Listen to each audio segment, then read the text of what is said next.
Hello viewers, welcome back to my channel ओमेजो point. हम IBPS के बारे में लास्ट वीडियो में बात कर रहे थे।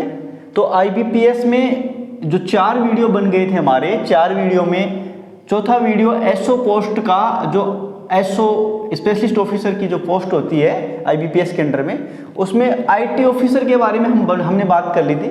आईटी ऑफिसर से रिलेटेड जो वैकेंसी आती है उसकी एजुकेशनल क्वालिफिकेशन क्या चाहिए वो हमारी लास्ट वीडियो में हो गई थी। उसके बाद सेकंड नंबर की पोस्ट आती है एसओ में, स्पेशलिस्ट ऑफिसर में, एग्रीकल्चर फील्ड ऑफिसर, यानी एग्रीकल्चर से रिलेटेड जो फील्ड ऑफिसर होता है तो उसके लिए क्या एजुकेशनल क्वालिफिकेशन चाहिए, कौन सी उस डिग्री उसके पास होनी चाहिए, तब वो उस पोस्ट के लिए अप्लाई कर पाएगा। तो ये एसओ की पोस्ट नाम से पता चल रहा है, स्पेशलिस्ट ऑफिसर होते हैं।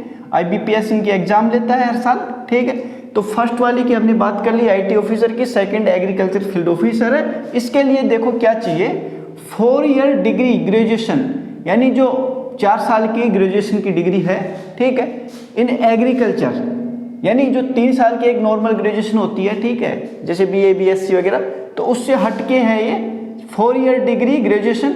जैसे बी होता है, बीटेक वगैरह ये होता है, ठीक है, 4 साल में काउंट होते हैं वो।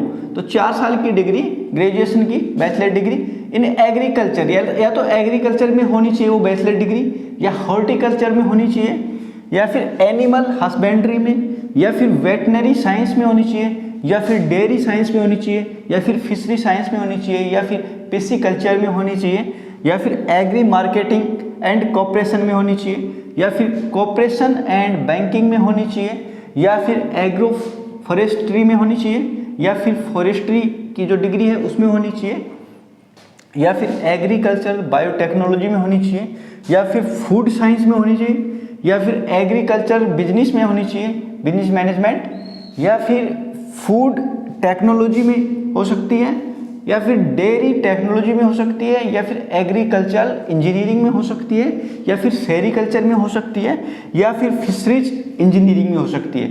यानी ये जो बैचलर डिग्री का, जो 4 साल की बैचलर डिग्री होगी उसमें ये चीज़, यानी इनमें से कोई सी एक चीज़ में आपके पास बैचलर डिग्री होनी चाहिए।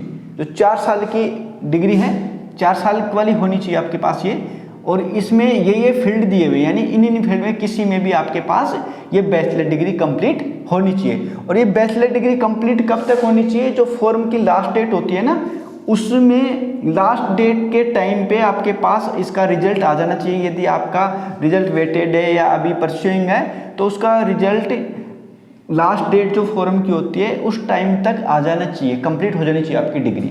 तो ये हुआ आपका एग्रीकल्चर फील्ड ऑफिसर के लिए एजुकेशनल क्वालिफिकेशन के बारे में। इनमें से कोई सी भी डिग्री आपके पास है तो आप एग्रीकल्चर फील्ड ऑफिसर के लिए वैकेंसी देख सकते हैं, इसके लिए फॉर्म आप अप्लाई कर सकते हैं। निकलेगा तो एसओ का, स्पेशलिस्ट ऑफिसर का इकट्ठा ही फॉर्म सभी पोस्टों के लिए, लेकिन आप इसके लिए एप्लीकेबल तब होंगे जब आपके पास, इस पोस्ट के लिए एप्लीकेबल तब होंगे जब आपके पास इससे रिलेटेड कोई डिग्री होगी। अब नेक्स्ट आता है आपका 3rd नंबर का राजभाषा अधिकारी, यानी एसओ में ही एक पोस्ट और होती है राजभाषा अधिकारी, 6 पोस्ट होती है, इसमें तीसरे नंबर की पोस्ट है राजभाषा अधिकारी। देखो इसके लिए जो एज लिमिट तो मैंने बताई सभी के लिए क्या है, 20 से 30 साल। अब एजुकेशनल क्वालिफिकेशन के लिए क्या है कि राजभाषा अधिकारी के लिए क्या होना चाहिए, पोस्ट ग्रेजुएट डिग्री इन हिंदी, यानी हिंदी से पीजी किया होना चाहिए, पोस्ट ग्रेजुएट डिग्री होनी चाहिए हिंदी में, with English as a subject at the degree, यानी ग्रेजुएट डिग्री है उस लेवल पे। यानी इसके कहने का मतलब ये है कि आप हिंदी सब्जेक्ट से पीजी होनी चाहिए, पोस्ट ग्रेजुएट डिग्री होनी चाहिए, और साथ में आपके क्या होना चाहिए, जो बैचलर डिग्री है यानी ग्रेजुएशन की जो डिग्री है उसमें इंग्लिश एक एज ए सब्जेक्ट के रूप में, एक इंग्लिश एक सब्जेक्ट के रूप में बैचलर डिग्री में आपके पास होना चाहिए, ठीक है। पहली कंडीशन तो ये है, यदि ये है तो ठीक है, यदि ये नहीं है तो आपके पास दूसरा ऑप्शन और है, वो क्या है कि पीजी में आपके पास संस्कृत सब्जेक्ट होना चाहिए। पीजी आप संस्कृत सब्जेक्ट से करनी चाहिए, यानी post graduate degree in Sanskrit with English and Hindi, with English and Hindi as a subject at the degree graduation level, यानी जो ग्रेजुएशन लेवल की जो डिग्री है उसमें आपके पास इंग्लिश और हिंदी सब्जेक्ट होने चाहिए, यदि आपके पास पीजी में संस्कृत है तो। यदि संस्कृत से देख रहे हो आप, संस्कृत को आप क्वालिफिकेशन मानते हो, पीजी में संस्कृत है आपके पास, तो ग्रेजुएशन में आपके पास इंग्लिश और हिंदी दोनों के दोनों आपके पास ग्रेजुएशन लेवल के डिग्री में आपके पास होनी चाहिए। यानी ग्रेजुएट लेवल की जो डिग्री होगी, यानी बैचलर डिग्री आपका होगा, उसमें इंग्लिश और हिंदी दोनों सब्जेक्ट होने चाहिए, और ये संस्कृत इसमें पीजी में होना चाहिए। इनमें से कोई सी एक क्वालिफिकेशन आपके पास है तो आप राजभाषा अधिकारी की वैकेंसी यानी पोस्ट के लिए आप अप्लाई कर सकते हैं।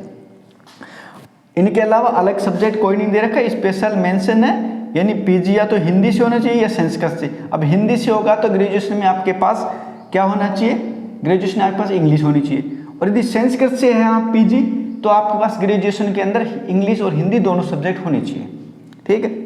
अब आती है लॉ ऑफिसर, यानी लॉ ऑफिसर के लिए क्या क्वालिफिकेशन चाहिए, a bachelor degree in a law. ठीक है, लॉ में क्या होनी चाहिए, एक बैचलर डिग्री यानी ग्रेजुएशन की डिग्री कंप्लीट होनी चाहिए। And enrolled as an advocate with bar council, यानी बार काउंसिल में आप इनरोल्ड भी होने चाहिए एज ए एडवोकेट के रूप में, यानी वकील के रूप में आप इनरोल्ड, यानी वहाँ आपका रजिस्ट्रेशन होना चाहिए। बैचलर डिग्री आपकी एलएलबी कंप्लीट होनी चाहिए पहली चीज़ तो। ठीक है, ये डिग्री कब कंप्लीट, जो लास्ट डेट है उससे पहले कंप्लीट हो जानी चाहिए, फॉर्म की लास्ट डेट होती है उससे पहले कंप्लीट एलएलबी की डिग्री आपकी होनी चाहिए। साथ में आप इनरोल्ड भी होनी चाहिए कहाँ पे, बार काउंसिल के अंदर एज ए एडवोकेट। ठीक है, तो ये हुआ आपका एग्रीकल्चर फील्ड ऑफिसर, राजभाषा अधिकारी और लॉ ऑफिसर। इन तीनों पोस्ट के लिए आपकी एजुकेशनल क्वालिफिकेशन से रिलेटेड इन्फॉर्मेशन है।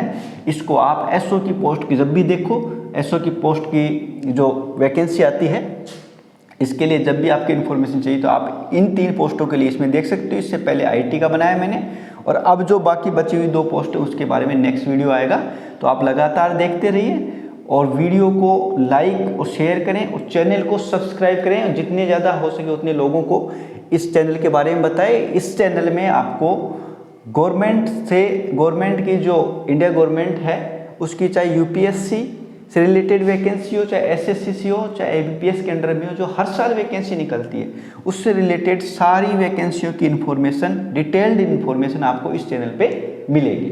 Thank you.